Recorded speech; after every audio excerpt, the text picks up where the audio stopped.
Welcome back to Unbiased, your favorite source of unbiased news and legal analysis.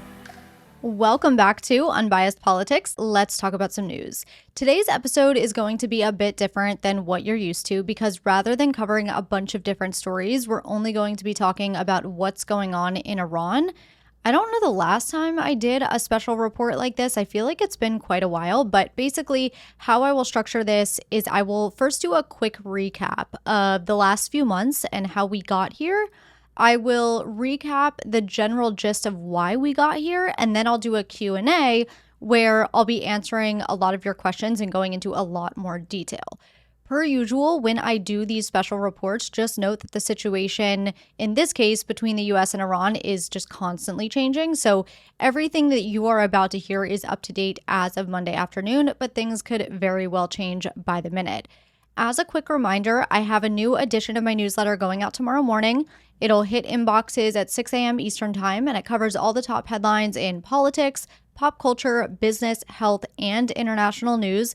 So definitely be sure to subscribe to that if you're not already. I always include a sign up link in the show notes of each episode. It's totally free. All you need is an email address. The 20,000 people that are subscribed are absolutely loving it, and I know you will too. Now, without further ado, let's talk about Iran.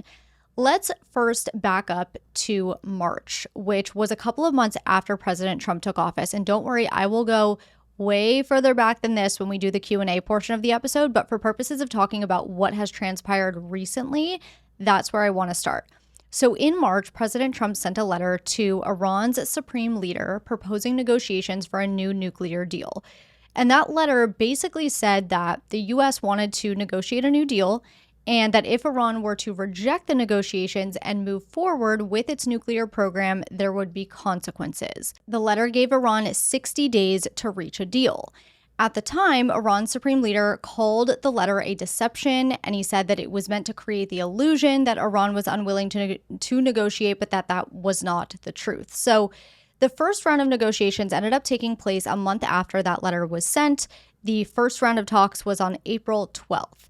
Keep in mind that the purpose of these negotiations is to get Iran to stop enriching uranium or to stop developing nuclear weapons. And again, we'll get into the details of uranium enrichment later on in the episode. This is just a quick recap of what is taking place. So once that first round of negotiations started on April 12th, that's when the 60-day clock started ticking. And that meant that Iran had until June 11th to make a deal. The second round of talks happened a week later on April 19th. The third round took place another week later on April 26th. A fourth round took place on May 11th, and a fifth round of talks took place on May 23rd. The country of Oman, which had been hosting most of these talks, said that in that fifth round of talks, progress had been made, but it wasn't conclusive progress. On May 27th, 4 days after the fifth round of talks, Trump said that both sides were close to finalizing talks, but Iran was simultaneously saying that Trump's desire to control Iran's nuclear activity was a fantasy. Then on May 31st, a few days later, the International Atomic Energy Agency, or the IAEA, which you will hear me reference many, many times throughout this episode. So just note that when I say the IAEA, I am referring to the International Atomic Energy Agency. That agency reported that Iran had amassed a record amount of military-grade enriched uranium. Less than 2 weeks after that, on June 11th, is when that 60-day period expired. The U.S. and Iran had still not reached an agreement, and this is when the U.S. began evacuating its embassies in Iraq and other Arab states. 1 day later, on June 12th, the IAEA declared Iran in breach of its non-proliferation obligations and said that it had found undeclared nuclear activities, a lack of transparency and cooperation, and a failure to abide by safeguards. 1 day after that, on June 13th, is when Israel launched its first attacks on Iran's nuclear facilities, nuclear scientists, top military leaders, and Iran's supreme leader's advisor, who had been the one overseeing the nuclear negotiations with the U.S. That is when Iran pulled out and suspended nuclear talks indefinitely. We know that on June 16th, which is 3 days after Israel's initial attacks on Iran, Trump left the G7 summit early, citing the situation in the Middle East. and told the National Security Council to be ready in the Situation Room when he got back to DC. June 19th is when Trump said he would make a decision on Iran within 2 weeks, and 2 days later, on June 21st, is when the US dropped its bombs. So that's the brief timeline of what has taken place over the last few months. Now, before we get into the Q&A, I just want to briefly summarize what the issue is between the US and Iran, and really the US, our allies, and Iran, because it's not just the US that has an issue with Iran. But I'll start by saying there was a time when the US was not at such odds with Iran. Back in 1957, the US actually launched Iran's nuclear program. Notably, it was for civilian use, not for nuclear weapons, but it was part of this Atoms for Peace initiative, which was a program where the US was helping developing countries receive nuclear education and technology. Keep in mind, back then, Iran was a very different place than it is today. Prior to the Iranian Revolution in 1979, Iran was ruled by what was considered to be a fairly Western-friendly monarch. And what I mean by that is women could wear the clothing they wanted to, women were encouraged to get an education, there were protections against child marriage. It was much more progressive than what it is today. Today, women's testimony in legal proceedings carries half the weight of a man's testimony. Mandatory dress code requirements require women to cover their hair, neck, arms, and legs in public. The legal age to marry in Iran is 9 years old, and homosexuality is a capital offense, meaning you can be put to death. You will be put to death if you are a homosexual. But it wasn't just these laws affecting women and children. It was also the fact that after the Iranian Revolution, Iran started investing in its militant groups and proxies and calling for the death of America, calling for the death of Israel, supporting Shiite and Islamist movements across the Middle East to challenge Western influence and rival governments like the American government. So when the new regime took over in 1979, after the Iranian Revolution, a lot changed. And I want to note, too, that the Iranian Revolution could be a whole episode in and of itself. It was an incredibly complex event that had a lot of foreign influence, including by the United States. Some even say that the revolution was all America's fault. So what I will say and others, by the way, say it was not America's fault at all. It's just, it's a very complex event, like I said. So what I will say for the purpose of this episode is that the Iranian Revolution changed the country of Iran. And after the Iranian Revolution is when the US pulled its support for Iran's nuclear development. Since 1979, the US and other Western nations have grown increasingly more worried that Iran could use its nuclear program to produce nuclear weapons. And these countries have tried to basically do everything that they can to avoid that. And we'll talk more about why these countries don't trust Iran later on in the episode. But the idea of not wanting Iran to have nuclear weapons is a nonpartisan idea, okay? People on both sides of the aisle and from various Western countries do not want Iran to have nuclear weapons. And that is why Obama negotiated this deal with 6 other countries to curb Iran's nuclear development. That's why Trump is wanting to reopen negotiations despite pulling out of the deal that Obama negotiated in 2018. So when Trump pulled out of that deal that was negotiated by Obama and 6 other countries, Trump said that he would negotiate a new deal, but that was never negotiated. In 2021, when Biden took office, talks were held in Vienna between the signers of the original agreement, but both Iran and the US insisted that each side be the first to resume its obligations under the deal. Meaning, the US insisted that Iran stop enriching its uranium, and Iran insisted that the US lift its sanctions against Iran. And nothing really came of these talks. Iran ends up electing a new president, which caused the talks to stall even further. And when talks did resume again, Iran came to the table with a more hardline stance than what it came with before. So it made it even more difficult to negotiate. All the while, Iran is continuing to enrich its uranium. So these countries that are worried about it are getting increasingly more worried. In 2023, the war between Israel and Hamas breaks out. Hamas is backed by Iran. Israel is backed by the US. And I'm not going to get into the relations between Israel and Iran because that too could be a whole episode in and of itself. But long story short, the US never finalized negotiations when Biden was in office. So when Trump took office in January, he proposed new negotiations. And that is when those talks started in April, and now we're here. So all of this is over the fact that Iran is not to be trusted with nuclear weapons, and the US and its allies are trying to stop it. Those are the basics. Like, if I were to sum this up into 2 sentences, that's what I would say. Now, I want to answer your questions because that's where we're really going to dive in and learn a lot more. I want to start with the most basic question I received, which was, what is uranium enrichment? So uranium is a metal, okay? It has a few different uses, but most uranium today goes towards nuclear energy and or nuclear weapons. The uranium actually acts as a fuel for these things, but not all uranium atoms are the same. Most natural uranium is made up of a type of atom called U-238 and then another type of atom called U-235. U-238 makes up the majority of natural uranium. It cannot be easily used for nuclear reactions. However, U-235 makes up less than 1% of natural uranium, and it can be used to produce energy in nuclear power plants or nuclear bombs. Uranium enrichment is the process of increasing the amount of U-235 in a sample of uranium.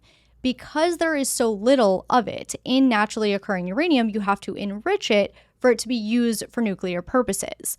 Low enriched uranium, which has about 3 to 5% U-235, is used for nuclear power plants, which are generally safe. They're not meant to cause harm. They're meant to provide a clean and safe source of energy and power.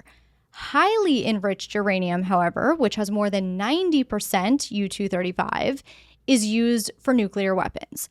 So to recap, uranium enrichment is the step in the nuclear fuel cycle where you are increasing the concentration of U-235. And like I said, slight uranium enrichment, not bad. It's when uranium becomes highly enriched that there's really no good use for it other than for nuclear weapons, and that is what Iran has been doing. Next question. Do all countries enrich uranium? What is the issue with Iran enriching uranium? Most countries don't enrich uranium. It is a highly sensitive, technically complex, and heavily regulated process because of its connection to nuclear weapons. The countries that do enrich uranium are very closely monitored, like agencies like the IAEA. And these countries that do include the US, Russia, China, France, the UK, Iran, India, Pakistan, and North Korea. Now, we know that of those countries, all of them, except Iran, admit to enriching uranium for their nuclear weapons. Iran claims it only enriches uranium for civilian energy. But the IAEI and other Western intelligence have disputed that, and that is why we are here. To speak to the second part of the question, though, which is what's the issue with Iran enriching uranium, we have to talk about the power dynamics of the globe. Countries do not trust Iran's leadership with nuclear weapons. Iran has been secretive in the past and has made some pretty serious threats against other countries like the United States and Israel. And Iran supports terrorist groups in other countries like Hamas and Hezbollah, which, makes people nervous about what they might do if they had access to nuclear weapons. Now, you might ask, but don't other countries like Russia and China have nuclear weapons too? What's the difference? Yes, Russia and China do have nuclear weapons, but they've had them for a long time. And the world has kind of learned how to deal with them, even when things are somewhat tense between these countries. It's just part of the established global order. If Iran got nuclear weapons, it would shake up that balance, and it could cause other nearby countries to try to get nukes too, which could make the whole region more dangerous and unstable. You might also ask, well, doesn't North Korea have nuclear weapons? Isn't its leadership dangerous? Why are we worried about Iran and not North Korea?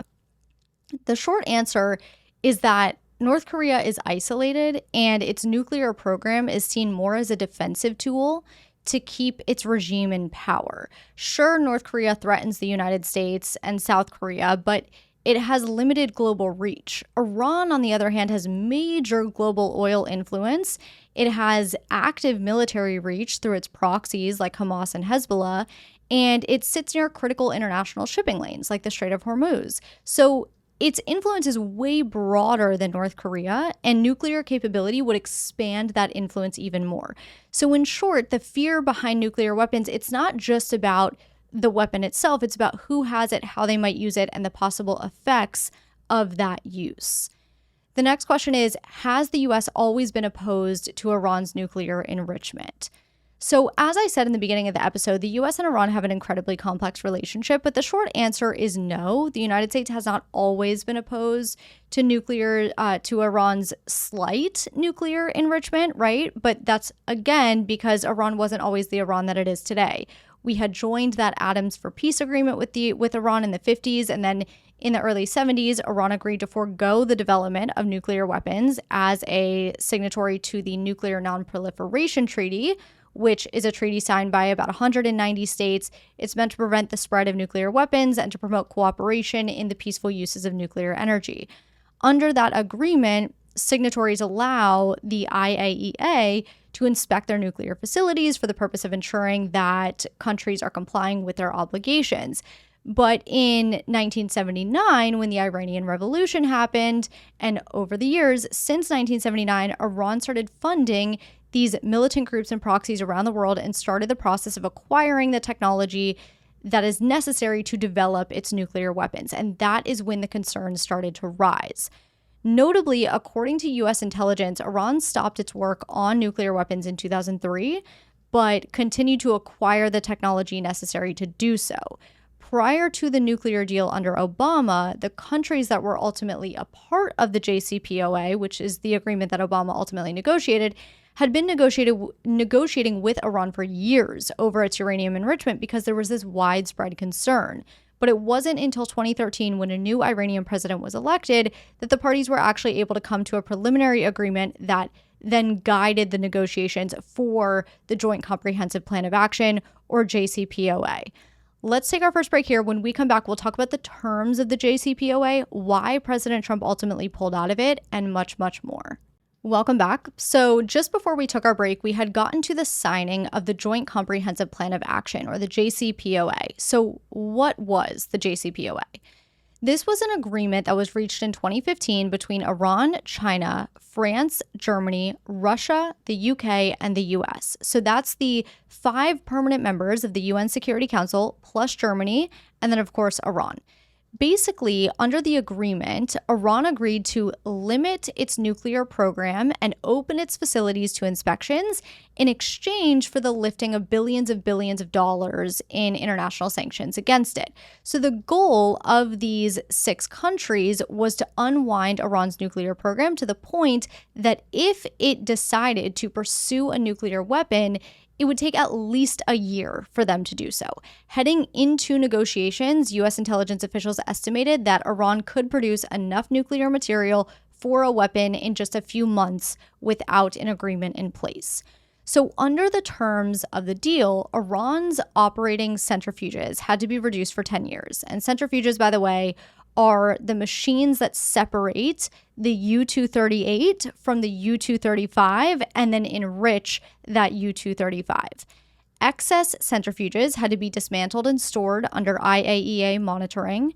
Uranium enrichment had to be capped at 3.6% for 15 years. So keep in mind that 3.6% number. Remember, for civilian purposes, for nuclear energy purposes, uranium enrichment is between 3 and 5%. It's not until it gets to close to 90% that uranium can be used for these nuclear weapons. So under this deal, Iran had to cap its enrichment at 3.6% for 15 years. Also, enrichment could only take place at Iran's Natanz facility. For the next 15 years, Iran's stockpile had to be kept under 300 kilograms of 3.6% enriched uranium, and excess enriched uranium had to be sold, shipped abroad for storage, or diluted. The Fertile facility had to be converted to a research facility. There could be no uranium introduced at that facility for the next 15 years, and all of Iran's facilities would be monitored for the next 20 to 25 years, depending on the facility and what it was doing. So under the terms of that agreement, a lot of the limits on Iran's nuclear program actually expired between 2025 and 2030.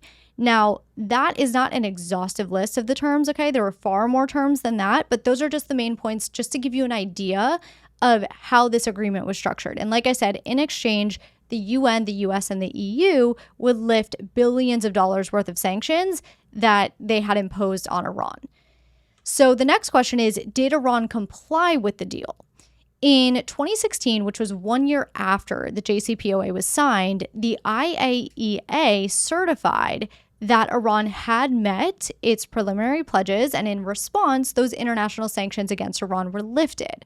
President Obama also dropped secondary sanctions on the oil sector, which allowed Iran to increase its oil exports almost to the level that it was exporting before the sanctions. And the US and EU also unfroze about $100 billion worth of Iranian assets. Now, that prompted mixed reactions, okay? Supporters argued that the unfrozen assets combined with lifted sanctions were critical for rebuilding Iran's economy and felt that the money would go to essential needs like infrastructure, jobs, and public welfare. Critics considered the unfreezing of assets to be this quote-unquote signing bonus, right, which would allow Iran to fund militant groups and proxies. But regardless of the mixed reactions, we actually saw something similar more recently with President Biden, and we'll talk about that more later on in the episode. Regardless of those mixed reactions, the funds were unfrozen. The nuclear deal continued until 2018. In 2018 is when President Trump withdrew the U.S. from the deal and reinstated the banking and oil sanctions that the U.S. had on Iran.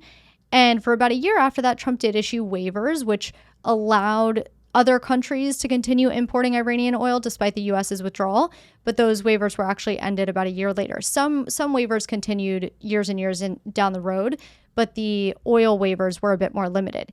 Interestingly, in the wake of this, France, Germany, and the UK launched a barter system known as Instex, which would allow these other countries to still facilitate transactions with Iran outside of the U.S. banking system. It was meant to be a workaround that allowed the nuclear deal to remain intact, but that system ended up only lasting a few years. It was dissolved in 2023 due to Iranian obstruction. Specifically, Iran failed to implement the corresponding financial mechanism on its side, known as STFI. Instex was also limited to non-sanctioned goods like food and medicine, but Iran pushed for broader transactions that would violate U.S. sanctions. That wasn't something European countries were willing to do. And then Iran was also reportedly unwilling to comply with international financial transparency standards and was continuing to breach terms of the nuclear deal. So slowly, once the U.S. pulled out, the deal fell apart. Iran went back to enriching uranium without any regard for limits. That leads us to the next question, which is, why did Trump pull out of the nuclear deal? Trump felt that the deal was not constructive and could have been better. He felt that the deal failed to address Iran's destabilizing influence in the Middle East, failed to address the development of Iran's ballistic missile system, felt it didn't include a strong enough mechanism for inspections and verification, and he didn't like the expiration dates or the sunset provisions that would allow Iran to pursue nuclear weapons in the future. Trump was quoted saying the Iran deal was one of the worst and most one-sided transactions the United States has ever entered into. When Trump pulled out of the deal, his administration cited Israeli intelligence that allegedly showed details of Iran's past secret efforts to develop nuclear weapons. So at the time, Trump was saying that Iran hadn't come clean about its nuclear weapons activity and therefore entered into the JCPOA in bad faith. And because of all of these reasons, he was taking the U.S. out of it. Trump felt and still feels that in addition to Iran agreeing to never developing a nuclear weapon, Iran should also have to agree to never having an intercontinental ballistic missile, which is a long-range missile. Iran should cease developing any nuclear-capable missiles, stop proliferating ballistic missiles to others, cease its support for terrorists, extremists, and regional proxies, end its publicly declared quest to destroy Israel, stop its threats to freedom of navigation, especially in the Persian Gulf and Red Sea, cease escalating conflicts in the Middle East and destabilizing the region by proliferating weapons to the Houthis and other militant groups, end its cyber attacks against the United States and its allies, stop its grievous human rights abuses, and stop its unjust detention of foreigners, including United States citizens. So for all of those reasons, Trump pulled out of the deal, and once the U.S. was out, the deal fell apart. Iran, like I said, went back to unrestricted uranium enrichment. So the next question is, what has happened since President Trump pulled out of the deal? Well, starting in 2019, Iran started limiting the IAEA's ability to inspect its facilities and began exceeding the limits that were placed on its stockpile of enriched uranium. It also started developing new centrifuges, which would allow it to accelerate its enrichment. In 2023, IAEA inspectors reported they found trace uranium particles at Fordow, which is Iran's main nuclear facility, that had been enriched to 83.7%.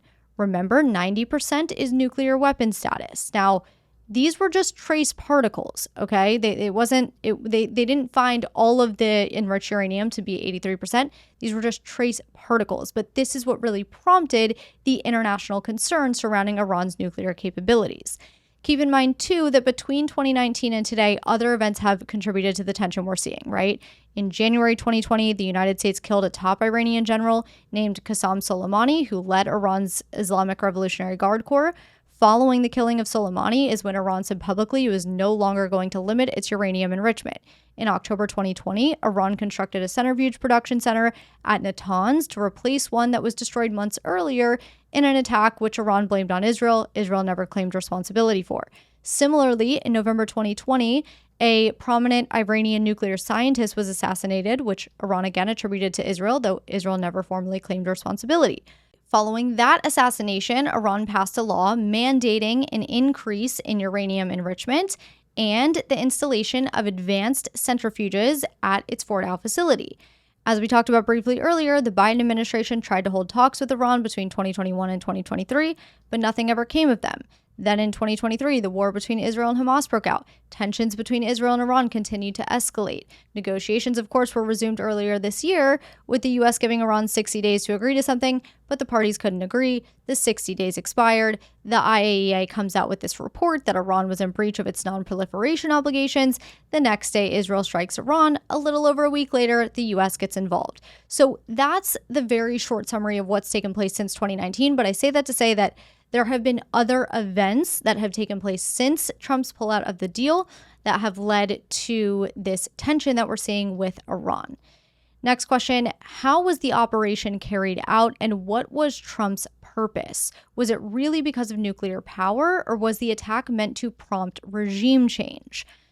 First, let's talk about the actual operation, and then I'll get into the purpose of the operation. So we know that late Friday night, around midnight, 7 B-2 bomber flights with 2 crew members each took off from Missouri en route to Iran.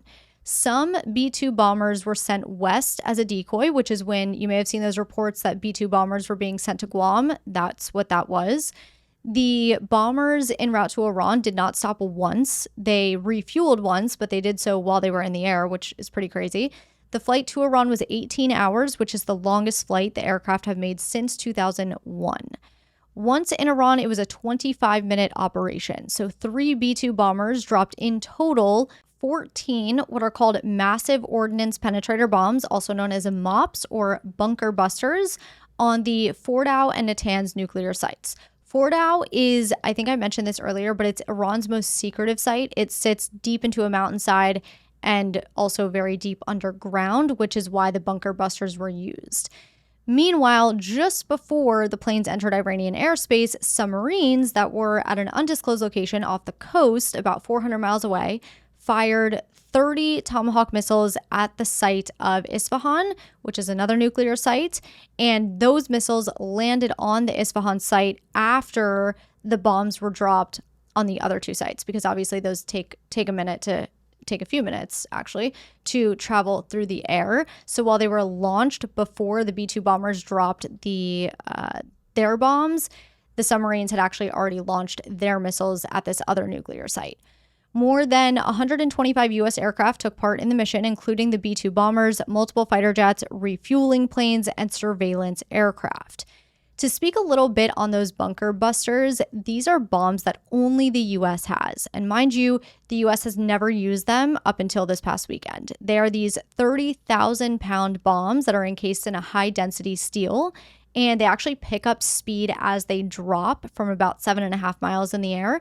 And due to that velocity and their design, they can actually penetrate through 200 feet of mountain rock before exploding underground.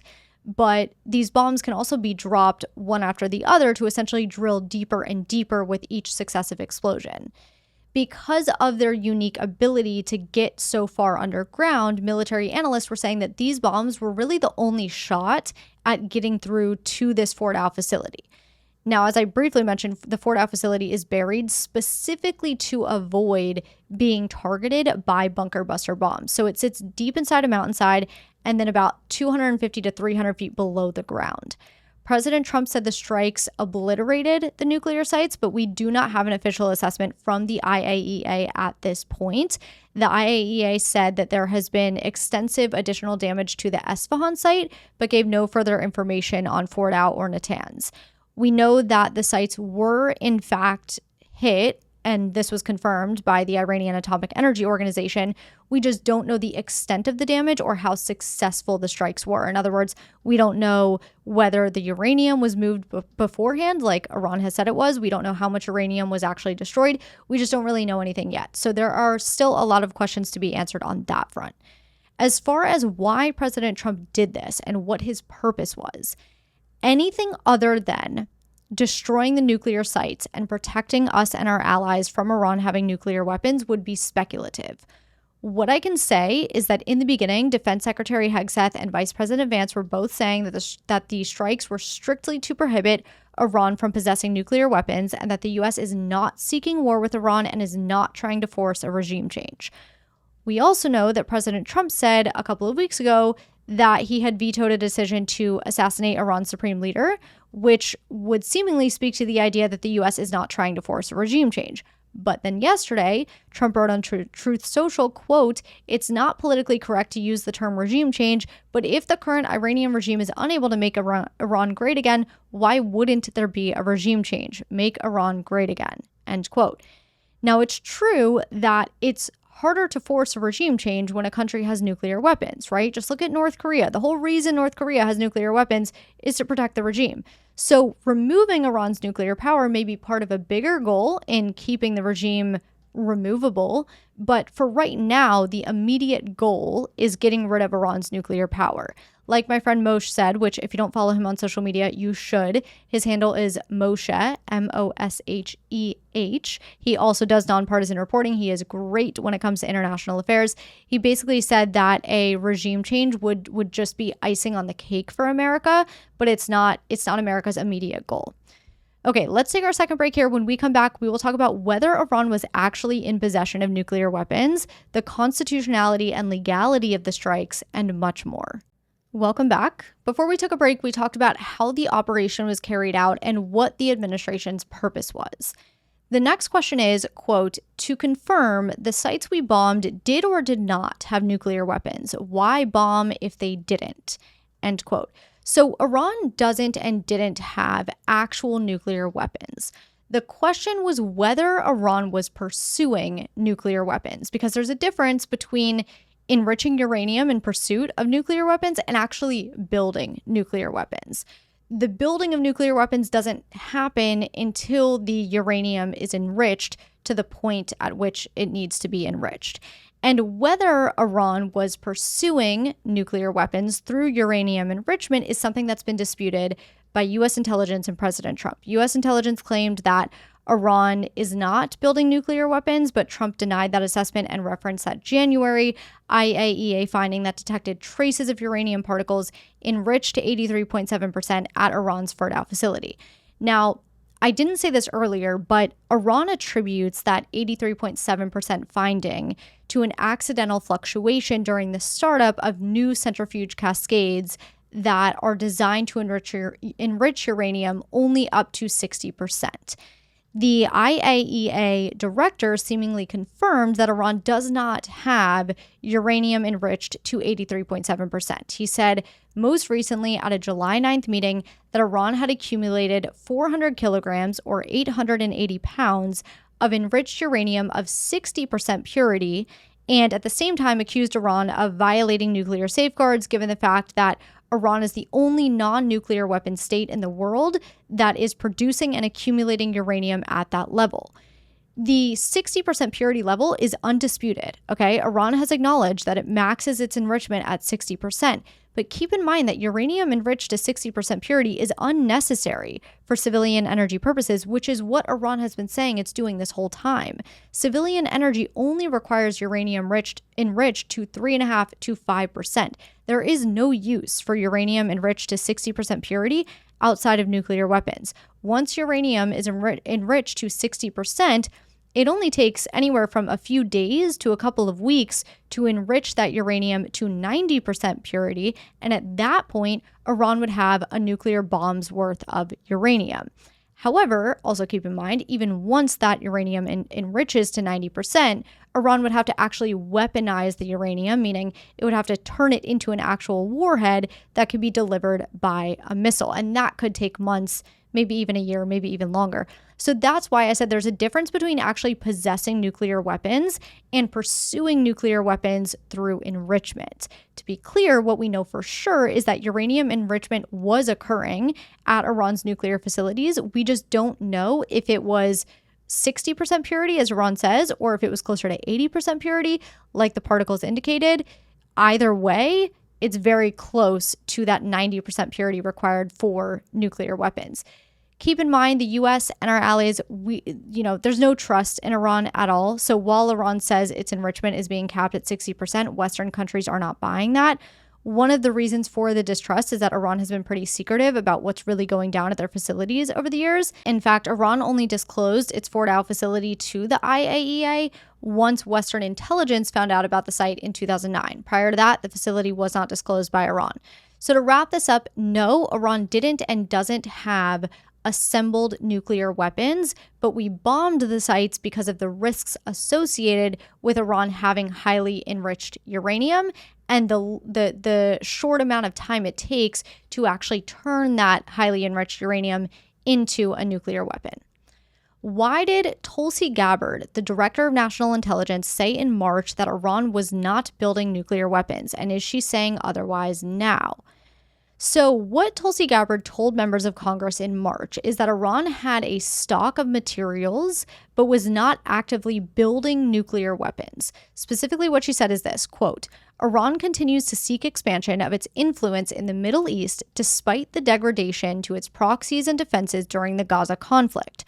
Iran has developed and maintains ballistic missiles, cruise missiles, and UAVs, including systems capable of striking U.S. targets and allies in the region.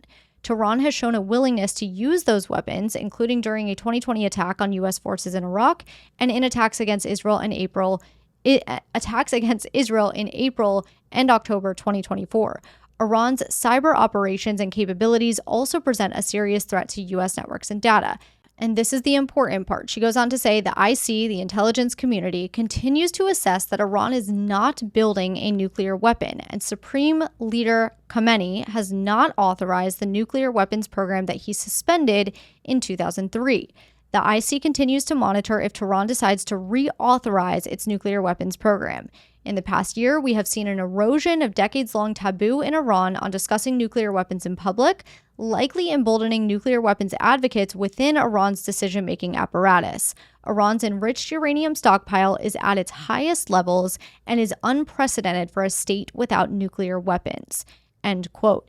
In other words, she said Iran is not actively building nuclear weapons, but that Iran's stockpile of uranium is not normal for a state without nuclear weapons, and that the Iranian government is likely talking more about the development of nuclear weapons now that the taboo of talking about it has kind of broken down in recent years. Now, once Trump launched these strikes on Iran, people questioned why the strikes were launched, despite Gabbard saying that Iran was not currently building a nuclear weapon. Gabbard took to X to write, quote, the dishonest media is intentionally taking my testimony out of context and spreading fake news as a way to manufacture division. America has intelligence that Iran is at the point that it can produce a nuclear weapon within weeks to months if they decide to finalize the assembly. President Trump has been clear that can't happen, and I agree. End quote. So to be clear, what Gabbard said in March is that Iran is not actively building nuclear weapons, but it's important to realize that there is a difference between building nuclear weapons and enriching uranium for the purpose of pursuing nuclear weapons, which we talked about in the last question. It's undisputed, like I said, that Iran is enriching uranium. Even Iran acknowledges that. What Gabbard said is that Iran isn't building, actually assembling nuclear weapons, which is different, and it happens once that enriched uranium hits 90% purity or more. All right, let's get to the question you've all been waiting for, which is, were these strikes constitutional? Isn't President Trump required to get congressional approval, and can he be impeached because of this? The answer to this question is not straightforward, and anyone telling you that it is lying to you. I have said it before, I will say it again. Rarely is the law straightforward, rarely is the Constitution straightforward. So here's the thing. The Constitution says that only Congress has the power to declare war, but that the president is the commander-in-chief of the military. So per the Constitution, the president can use military force in limited situations without Congress's formal approval as commander-in-chief. And the reason that our founders set it up like this is because military action often requires quick, decisive action. Congress is the opposite of that, okay? So Congress was created by our founding fathers to deliberate. The whole entire purpose of Congress is to have this big body of people representative of the people in this country to deliberate on laws. So the founders gave the president military powers as commander-in-chief, but gave the power to declare war, which is much more serious, to Congress. War has not been declared here, just to be clear. Now, as commander-in-chief, the president's implied powers include engaging in military operations, which is different than declaring war. While controversial, since the year 2000, presidents have increasingly used their Article 2 commander-in-chief power to justify limited and defensive strikes without congressional approval.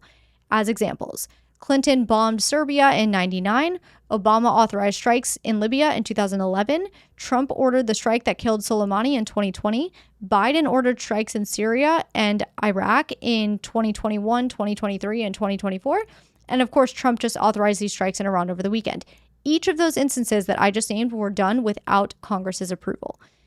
Because Congress never officially and explicitly declared war during all of these military operations, the U.S. doesn't consider them official wars, so the president, in authorizing these strikes, was not technically acting outside of his constitutional authority by merely authorizing military operations as commander-in-chief. So the main legal justification here is the president's authority under Article 2 of the Constitution as commander-in-chief, which is meant to protect U.S. personnel and national interests from imminent threats. Was this an imminent threat, though? That is the question.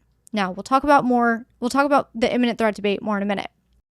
But a lot of you asked about the War Powers Resolution of 1973, which was passed to limit presidential authority to direct military operations. And this was passed in response to the Kennedy, Johnson, and Nixon administrations sending U.S. troops to Southeast Asia without congressional approval.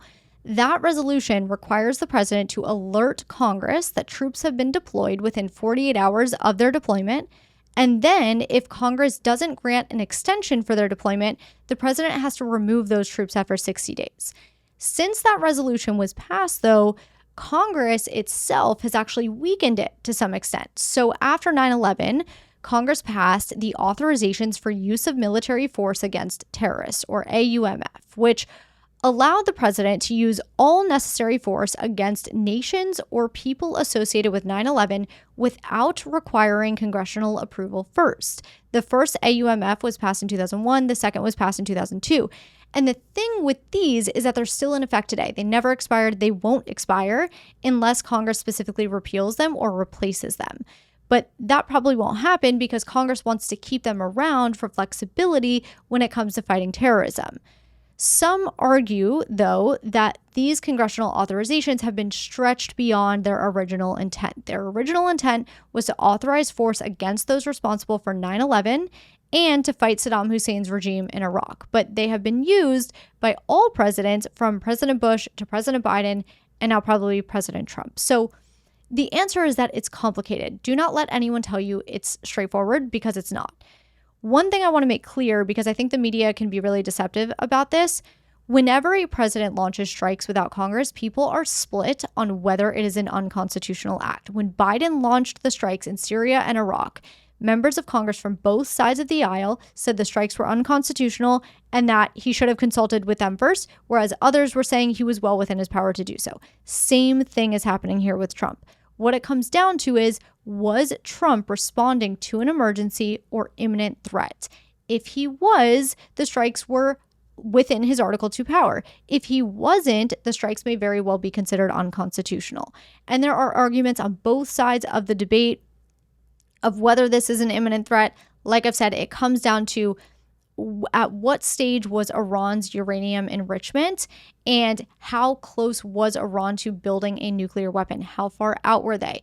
That would answer the question of whether this is considered to be an imminent threat. And of course, imminent could be subjective too. So there's a lot of debate here of what the answer actually is. The second or third part of this question is, can Trump be impeached for his actions? Maybe, but only if the strikes are seen as unconstitutional by a majority of the lawmakers, and that probably won't happen. Some lawmakers in the House may bring impeachment charges, but from there, the House Judiciary Committee would have to find sufficient grounds for impeachment before the articles of impeachment are actually drafted and then eventually voted on by the full House. So I doubt it'll happen, but only time will tell. We will see. Next question, were the strikes illegal under international law, or is there an international law that justifies them? If illegal, are there any repercussions under international law? The legality of the airstrikes under international law is very similar to that analysis under the Constitution. It depends on how the action is justified and interpreted. Under the UN Charter, the use of force by one state against another is generally prohibited unless it's in self-defense against an armed attack or authorized by the UN Security Council. Now, the US justifies these strikes by citing the need to prevent Iran from developing nuclear weapons, framing it as a preemptive self-defense measure. However, under international law, preemptive or anticipatory self-defense is only lawful if the threat is imminent, which again raises that same question. Is Iran's uranium enrichment program an imminent threat? If the strikes are deemed illegal, the primary repercussions would come through diplomatic and political channels rather than enforceable legal penalties. But I mean, nothing can be done that would really impact the United States. In theory, the UN Security Council could condemn the action, it could impose sanctions, it could, if the strikes were to rise to the level of a war crime, it could refer the matter to the International Court of Justice or the International Criminal Court. But in reality, accountability is really limited, especially because the US is a permanent member of the UN Security Council and can use its own veto power to block any formal action against it. So while the strikes could potentially be challenged as illegal under international law, enforcement is weak, especially when it comes to the United States. Let's take our third and final break of the episode. When I come back, we will talk about how we can expect Iran to retaliate. I'll tell you the truth about a viral social media post, and then we'll finish with some rapid fire questions. Welcome back. Moving right along, how should we expect Iran to retaliate against the United States? Should we be scared that World War III is going to break out? Well, we know that Iran fired missiles at the largest U.S. base in Qatar today, which was their first act of retaliation against America. So far, there have been no injuries or deaths reported from that attack, and those missiles were intercepted. In fact, Iran sort of gave Qatar a heads up. Qatar was able to close their airspace, redirect planes ahead of the attack, so it wasn't necessarily a total surprise. Remember that Qatar is Iran's friend, so Iran is not going to get on Qatar's bad side. Other things we could potentially see: cyber attacks, more targets against U.S. military bases, potentially some sleeper cell activations here in the United States, which is, if you don't know what sleeper cells are, basically people that are living in the United States that are terrorists, for lack of a better word, that activate when they're needed. So if Iran were to activate a sleeper cell for something, the best example I can think of off the top of my head, 9/11, right? So if these sleeper cells are activated to carry out some sort of retaliatory act here in the United States, that's what that would be. It's also possible that the strikes on Qatar, that's going to be the end of it. If you look at what's gone on between Iran and Israel over the last couple of weeks, Iran's retaliatory efforts have been incredibly weak. More than 75% of Iran's missile stockpile has been depleted. Every drone that's been sent to Israel has been shot down, and only about 10% of the 500 or so launched missiles have landed in Israel. That's as of Sunday.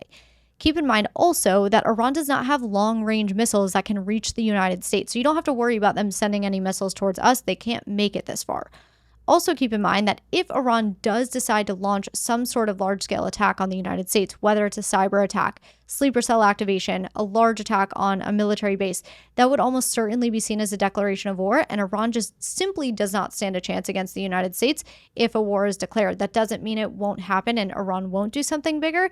It just means it's less likely because Iran wouldn't necessarily want to put itself in that losing situation. Speaking of war, though, should you be scared that World War III is going to break out? No. Let me put your fears at ease. China and Russia, which would be Iran's two biggest allies, are not even close to coming to Iran's defense, okay? Even the militant groups that Iran backs, like Hezbollah, they've said they're not getting involved in this. Now, Putin did meet with Iran's foreign minister this morning and said that the unprovoked aggression against Iran has no basis and no justification, and that Russia is making efforts to assist the Iranian people. But that doesn't mean with nuclear weapons or war equipment, okay? Remember that Russia is very much occupied with its war in Ukraine. They are not going to get into another war. And everything that's going on in the Middle East is actually a great distraction for Russia. Eyes are off of Russia for right now. That is a good thing for them. They are not going to want to draw eyes back on them. Also, Russia's strategic partnership with Iran does not have a mutual defense clause, meaning they don't have to come to each other's defense. Russia's former president did say today that multiple countries were willing to directly supply Iran with nuclear warheads. Trump then responded to this, saying that the N-word, referring to nuclear, shouldn't be used so casually, and that prompted Russia's former president to clarify his words and say, quote, Russia has no intention of supplying nuclear weapons to Iran because, unlike Israel, we are parties to the Nuclear Non-Proliferation Treaty. I know quite well what this would entail, having overseen our nuclear forces as president, but other countries might. That's what was said, end quote. So Russia is not getting directly involved. As for China, China said that Iran was hurt in the attacks, that the United States' credibility was damaged, and it called for an immediate ceasefire to prevent the situation from escalating and avoid the spillover of war. So China is also calling for de-escalation. We obviously can't say what China would do if the situation escalated, but they don't seem to be jumping at the opportunity to join in. So no, this is not World War III. This is just military action. You know, military action like this has happened in the past. World War III has not broken out. The last thing I will just quickly address is the closing of the Strait of Hormuz, which is a vital shipping canal where almost 1/3 of the world's oil is shipped through. It's been reported that Iran's parliament voted to close the strait, but Iran's Supreme National Security Council makes the final decision on that and has not said whether that will happen. Blocking that strait would significantly impact oil prices around the globe. However, it would also detrimentally impact Iran, which is why they probably won't proceed with that option. And if they do, it might only be short term. Iran has actually threatened to close that waterway in past conflicts, but has never actually followed through on it. And if it did block the strait, itself and China would likely be the most impacted. Of course, the US would be impacted too, but not as much as China and Iran, so it would not make too much sense for Iran to close it off. And finally, this last question is something I would typically address in my Rumor Has It segment, but I don't want to wait until Thursday to answer it. So let's cover it now. So someone actually, a lot of you actually, sent me this same screenshot, and on it is a picture of, you may have seen it. On it is a picture of Hillary Clinton, Barack Obama, and Joe Biden. And the text on the screen, on the picture says, remember how we got here. Hillary Clinton supplied Iran with uranium to enrich their nuclear program. Barack Obama gave Iran $1.7 billion that they used to fund their nuclear program. And Joe Biden unfroze over $16 billion of funds for Iran. So don't even blame this on Trump. Okay. Like I said, a ton of you sent this to me. So let's talk about it. We'll take it one claim at a time, starting with the first one. Did Hillary Clinton supply Iran with uranium to enrich their nuclear program? No, but let's add some context. So this claim likely stems from some confusion over something called the Uranium One deal, which happened while Clinton was Secretary of State. That deal involved a Canadian mining company that had operations in the United States being bought by a Russian company. Because it involved a foreign company buying part of a US-based business, the deal had to be approved by a government panel that Clinton was a part of. Importantly, under that deal, the uranium mined in the US under that deal was not allowed to be exported to other countries like Iran. And Iran gets its uranium from its own mines, as well as from countries that are not part of this agreement. Now, at the same time, while Clinton was serving as Secretary of State, concern over Iran's nuclear program was growing. And consequently, in 2012, Clinton's top foreign policy aide, Jake Sullivan, took part in these secret talks with Iranian diplomats in Oman, but no progress was made. And the goal of those talks, same thing to what we're seeing today, was to come to some sort of agreement with Iran limiting its uranium enrichment. At the time, Iran was continuing to enrich uranium in violation of UN Security Council resolutions. So as part of this evolving diplomatic strategy, US officials, including Clinton, began to accept that Iran might be allowed to enrich small amounts of uranium for peaceful purposes under strict international monitoring as part of a more final agreement. And that shift was seen as controversial at the time, but also seen as a necessary compromise to bring Iran to the table and have further discussions. So these two events, the Uranium One deal and the enrichment concession deal with Iran, seem to be the basis for this claim, but the claim is falsely conflating these two unrelated stories. The next claim is that former President Barack Obama gave $1.7 billion that Iran used to fund its nuclear program. While it's true that Obama transferred $1.7 billion to Iran in 2016, the claim as used in this context is a bit misleading. So the $1.7 billion payment was part of a legal settlement between the US and Iran. What happened was, in the 70s, before the Iranian Revolution, Iran had paid the US $400 million for military equipment. After the resolution and the breakdown of diplomatic relations between the US and Iran, the US never delivered that equipment and instead froze the funds that Iran had paid it. Decades later, the United States and Iran settled the dispute through the Iran-US Claims Tribunal, and that settlement was that the US would return the $400 million principal plus $1.3 billion in interest for a total of $1.7 billion. The money was sent in cash. This is largely because Iran was cut off from the international banking system due to sanctions. So it's true that Obama approved a $1.7 billion transfer to Iran as a result of a legal settlement, but whether that money was then used by Iran to support its nuclear development has not been confirmed. It very well could have been. We just don't know. The last claim is that former President Joe Biden unfroze over $16 billion in funds for Iran. Like the claim that we just did, this one is technically true, but it's misleading without context. In 2023, two separate agreements allowed Iran to access up to $16 billion in previously frozen assets, but with strict restrictions. So the funds were handed over on the condition that Iran used the money for limited humanitarian purposes like food, medicine, and other non-sanctioned goods. One of these agreements came in September 2023 as part of a U.S.-Iran prisoner swap. 5 American citizens detained in Iran were released in exchange for 5 Iranians held in the U.S., and the deal also included the unfreezing of $6 billion in Iranian assets that had been held in South Korean banks due to U.S. sanctions. That money was transferred to Qatar, where under the terms of the deal, it was to remain under tight control and only be dispersed for humanitarian transactions approved by the U.S. Treasury. The other portion, roughly $10 billion, was related to Iran's sale of electricity to Iraq. After the U.S. withdrew from the Iran nuclear deal in 2018 and reimposed sanctions, the Trump administration, as we briefly talked about earlier, allowed waivers, which one of those waivers allowed Iraq to continue purchasing Iranian electricity to avoid regional energy shortages. These waivers were renewed consistently through both the Trump and Biden administrations, and as a result, Iraq owed Iran nearly $10 billion in payments that had been accumulating in escrow accounts, also subject to U.S. oversight and limited to humanitarian use. So in short, while Biden did approve mechanisms that allowed Iran to access up to $16 billion in frozen assets, the money was supposed to remain restricted, monitored, and limited to non-military, non-nuclear purposes. Could they have used this money for impermissible purposes? Sure, but we don't have any evidence of that happening. In fact, we talked about the same claim back when the Israel-Hamas war broke out, and a lot of people were saying that the unfreezing of these assets for Iran allowed Hamas to, do everything that it did because Iran funds Hamas. And so we're seeing this same claim, but now for two different things. The first claim was that the funds were used to fund the militant groups like Hamas. Now the second claim is that the funds were used to develop its nuclear program. Okay, a couple of quick questions with some quick answers. This will be sort of a rapid fire round. Can Trump face consequences for striking Iran without congressional approval? Not unless Congress impeaches him, but even with impeachment, there's little to no consequences without an actual conviction. So the answer here is likely no. What's the difference between declaring war and what is happening here? Well, we haven't declared war and we likely won't. The main difference is that a declaration of war requires a declaration from Congress and insinuates that the conflict is ongoing.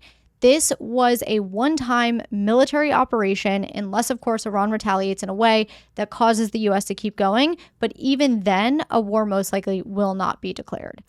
Is travel now unsafe? I wanted to fly to Europe for a week. Travel to Europe is fine. The State Department did just issue a worldwide caution alert, which you can find on state.gov, but the level of risk is going to depend on where you're going. If you're going to, England, Italy, Greece, etc., you're probably fine.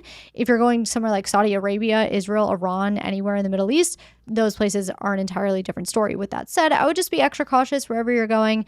Be aware of your surroundings. That's always important, but especially right now. Why did the U.S. get involved in the conflict? Because the president felt that he had to, and because we are the only country with the right bombs that could actually target the one nuclear facility that, the U.S. and its allies felt that it was the most important to target. Were there any radioactive spills from the strikes? Not as far as we know. Both the IAEA and Iranian authorities have said there have been no increases in off-site traditional levels, but that could change as more assessments are done and the strikes continue. We know Israel hit the Isfahan site today again, so who knows? As far as why we haven't seen increases in radiation, it's either because the targets weren't hit the way the U.S. thinks they were, or it's because the uranium was moved prior to the attacks, as Iran said it was, or it's because it's just buried so deep underground and into the mountainsides that it hasn't escaped. The real risk is the Bushehr nuclear site, which is a nuclear plant on Iran's Gulf Coast that is above ground. If that was directly hit, that would cause a high release of radioactivity into the environment. Next question. Are they going to reinstate the draft? No, the draft cannot be reinstated unless Congress passes a new law. It would have to either repeal or amend the Military Selective Service Act and authorize induction into the military. From there, the president would have to sign it into law and activate the selective service system. This would only happen in response to a major war where the volunteer military cannot meet the manpower needs. We're not even close to that. And finally, what are the pros and cons of bombing Iran? Well, the main pro is removing Iran's nuclear capabilities now rather than waiting until they actually develop a weapon. And the main con is initiating a military act, which could prompt retaliation, did prompt retaliation, and that retaliation could harm Americans, especially American troops. That is what you should know about the strikes on Iran's nuclear facilities. I am sure we will find out more in the coming days and weeks and even months, so I will keep you updated as we do. Thank you so much for being here. As always, my voice is almost done for the day. Don't forget to subscribe to my newsletter, which is going out tomorrow. I got to go work on that once I get this episode edited and up. Please share this episode with someone you love, and I will talk to you again on Thursday.